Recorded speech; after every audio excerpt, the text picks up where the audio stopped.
Hello. How you doing, Mr. Knowles? I'm good. You in Houston? No, actually, I am in California in the Bay Area, and I'm located in a city called Vallejo. Oh, yeah, I know where Beloit is. And I'm really honored. I just got your book last night, so I had a chance to look through it. I'm about 60, 70 pages in, and I am excited as well as inspired and encouraged. You got an awesome book there. What made you want to do the book?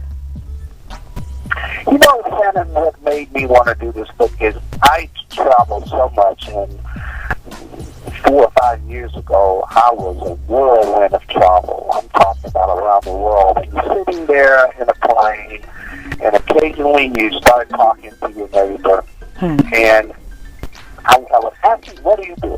And boy, when I asked them, what do you do, the people that were passionate about it, they would just go on and on. But there was this excitement, this passion that they had, and very proud to say what they did and how they did it.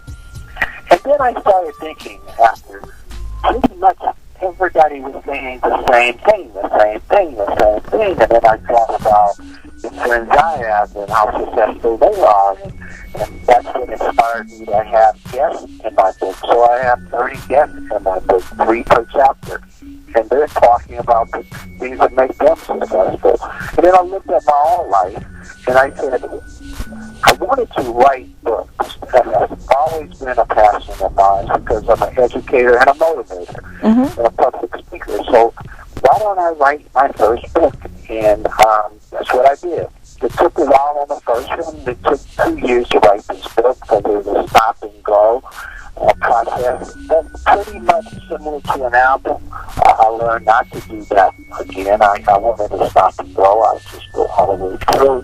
I'm actually starting on my second book, but that's what inspired me was just those many, many moments on the plane talking to my neighbor about what is it that you do.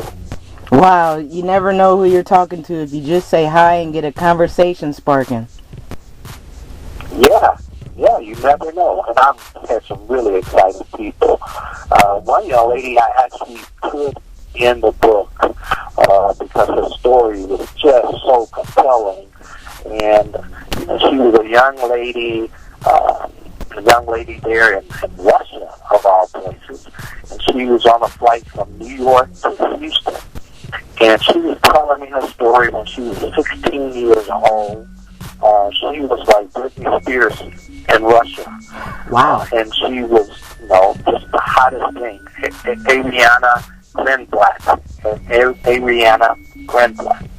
And so she had 7 or 8 Grammys. Again, she was like Britney Spears. And then Sony and BMG merged. And the new president wanted to be completely involved and dominate her projects and being a producer, to finding the writers. And she didn't want to do that. Her dad was her manager. He really didn't understand the business. So they shipped her to the U.S. and told her, you know what? You need to get some experience in acting. So they shipped her to L.A. for a year. She got back. They dropped her off the record label and had signed another young Britney Spears-like artist sang and looked just like her. Wow. And it was just fascinating just hearing her story. And but now she has a restaurant there in Manhattan and doing extremely well. So it's experiences as well, life experiences and some of these stories. Right. And, Mr. Knowles, a lot of times people have passion, but it seems as they grow with age and, of course, responsibilities, that fire starts to die out. How can people keep that fire going? Well, I think sometimes you hit a key thing. I think sometimes, Shannon, people get confused determination versus passion. Right. And see, success results merely from determination. And if you live that life that success results merely from determination, you hear a lot of people say, why are you successful? I'm just determined. But that's not passion. And a lot of folks get that confused because with passion comes a joy and self-worth, and you feel fulfilled, and that's what passion is.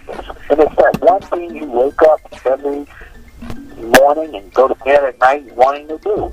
And so, I often say, determination is not passion, and we have to understand that. Core passion. Mm-hmm. See, my core passion since I was a kid growing up, my core passion, I always wanted to be a businessman, and I got that from my parents.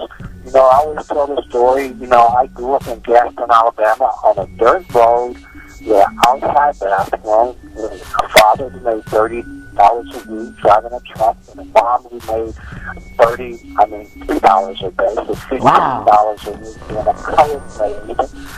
And from my parents, poor folks, uneducated, on that dirt road where I lived, that outside bathroom, my dad would take that truck and he convinced the owners to let him use it all the time. He'd go tear down old houses, take the metals and coppers. Anybody wanted to get rid of an old car sitting around, he'd pull that car to our house, take out transmissions and motors and sell it. And my mom on the weekends would get her two best girlfriends and they make quilts in the living room. And then they would sell those quilts. And I learned there. That was a defining moment for me to really start the DNA of what I would be in life. And I saw my parents work hard and be proud and never let me really realize how poor we were. Right. And, so they chose not to be a victim. They could have been a victim of society. They chose not to do that. They chose to come up with an idea, and that's what being a visionary is. They thought of an idea and bringing it to life. Right. My dad thought, I know what I could do with this truck. I could make more money with this truck that I could never afford to buy. Right. I could make more money by going tearing down on houses and selling the metals. Right. So not only was he a visionary, he thought outside of the box, which is another trait, thinking outside of the box. Yes. So, I always say, if I can come from Gaston, Alabama, on that dirt road and outside bathroom, 4 p.m., what's your excuse? Right. Hey, that's the truth. And, sometimes people will say, well, it's not that easy, but nothing worth it is easy. Nothing at all. And that's the same thing I say when I hear people say, I'm an entrepreneur. The first thing I ask them is, how many days do you work a week? And if they don't say 7, I know they're not an entrepreneur. But every entrepreneur I know works 7 days a week. That's right. And you also talked about work ethic in your book. Sometimes at a job, you get good workers and then you got the warm bodies in the building. Well, it all goes together. If you read this book, by the chapter 5, it'll hit you that all of these traits are one. You see, when you look at work ethic, if passion drives you, whatever that one thing you just love, if that drives you, and I have a saying, if I live my passion, I never worked a day in my life. See, I'm here today in my office. I'm not working. I'm having fun. Right. When I started out this journey in music, it was the same. I wanted to educate and motivate. Person with Xerox.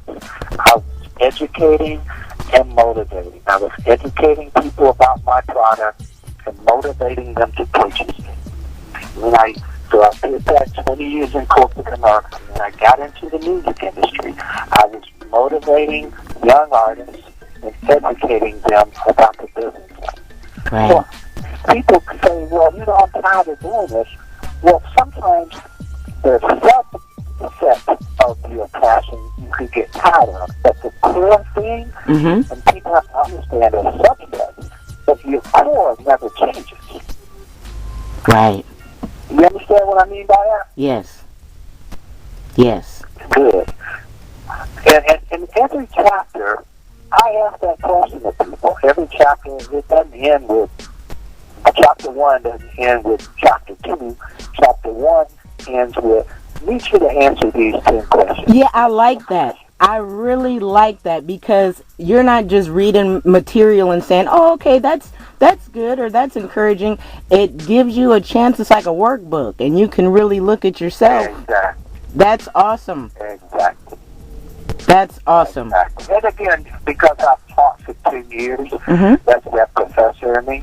How do you like teaching? I know you said it keeps you fresh, and you got the students and the campus vibe going. How long you been doing that? 10 years. Okay. Most people don't know that. I taught 2 years at this university, and I've now been at Texas Southern University for 8 years. I teach 3 courses at Texas Southern. I teach in the School of Business, Entrepreneurship. I teach in the School of Communications, Introduction to the Recording Industry, and I also teach Artist Management. And I feel it's a privilege. Because the one thing those young minds and those fresh minds that I want them to learn more than anything is critical thinking. How to be a critical thinker. You see our young kids today, they can memorize.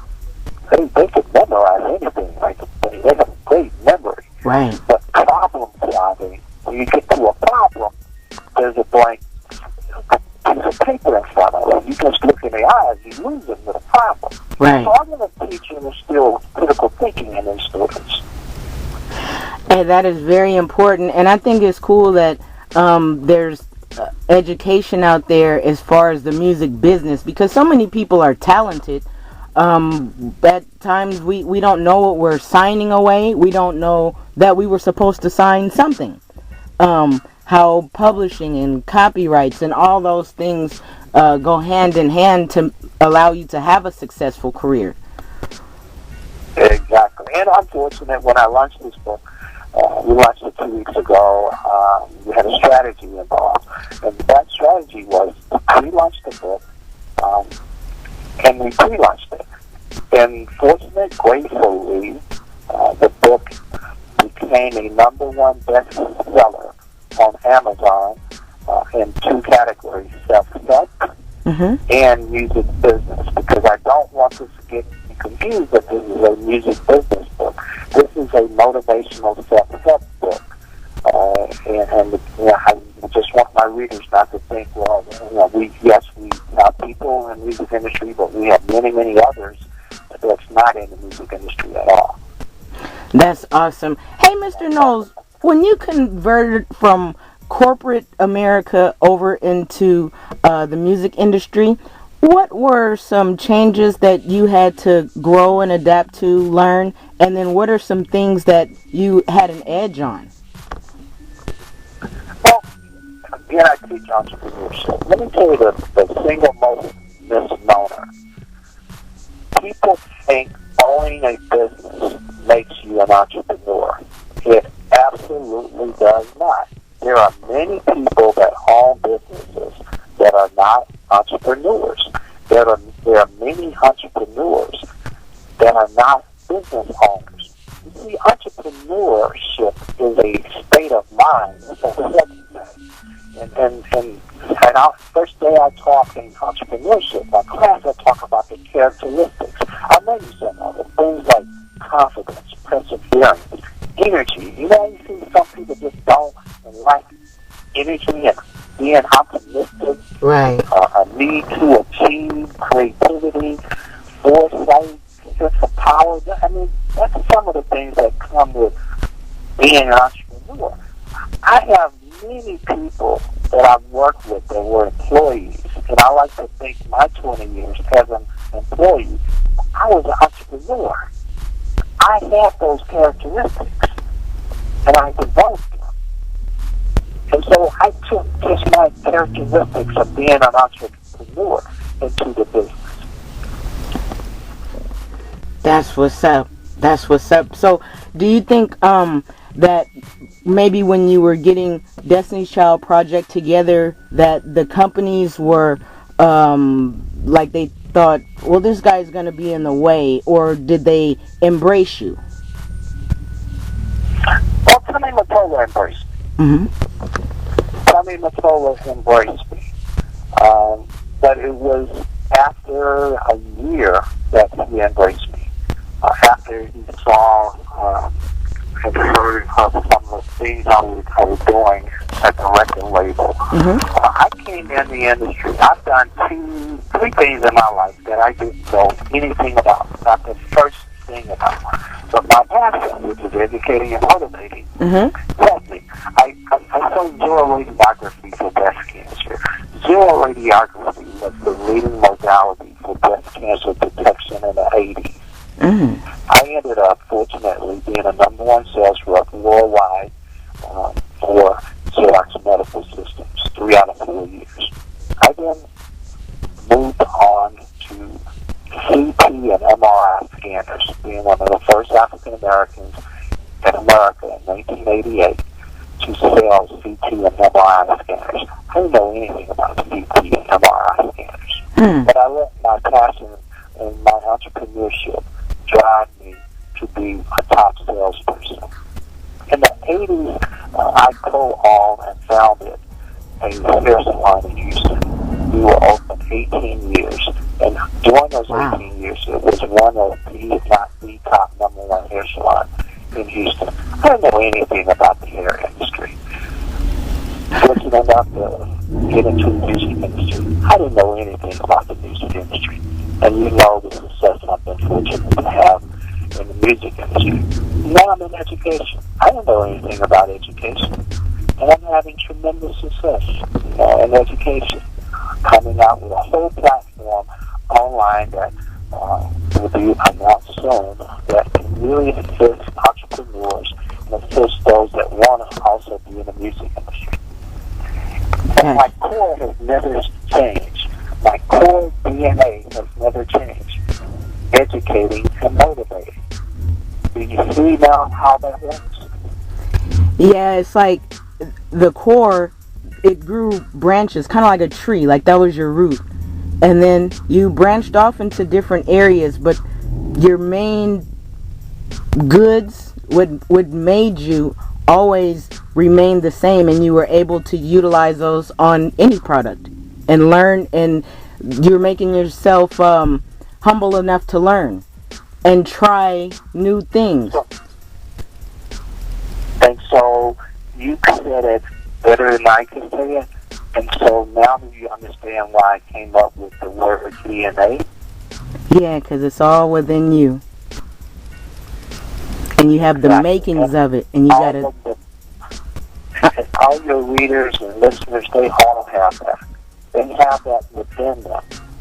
And they have to understand it. They have to understand what is that core thing that I have. And to some people, it'll be things that people be surprised to know because they were ashamed and felt, I can't say this is what I really, really love. Right. And then all of those things that I talked about, it was never about the money. It was about, I love this. And the money always comes when you're passionate about it. It always comes. Hey, well, before you go, Mr. Knowles, when the money comes, give some tips on staying grounded and not keeping it real going wrong. You know, we're from the Bay. Hammer was an example that you used in your book, and he did so much with his heart, just wanting to help everybody. Give us some tips on that, and I want to send a shout out to that camp and my good friend and my musical director. I play for James Early, one of his producers. We play in a band together. So it was interesting when I read that. Oh, great. Yeah. So if you could give us some tips on that. Giving back. I mean, that's one of the chapters. And one of the things I found is highly successful people. They give back. They give of themselves, their time. They give their money. They give motivation. They give back in some ways, shape, or form. And, giving is an individual thing. And even giving money. I have a friend who's a minister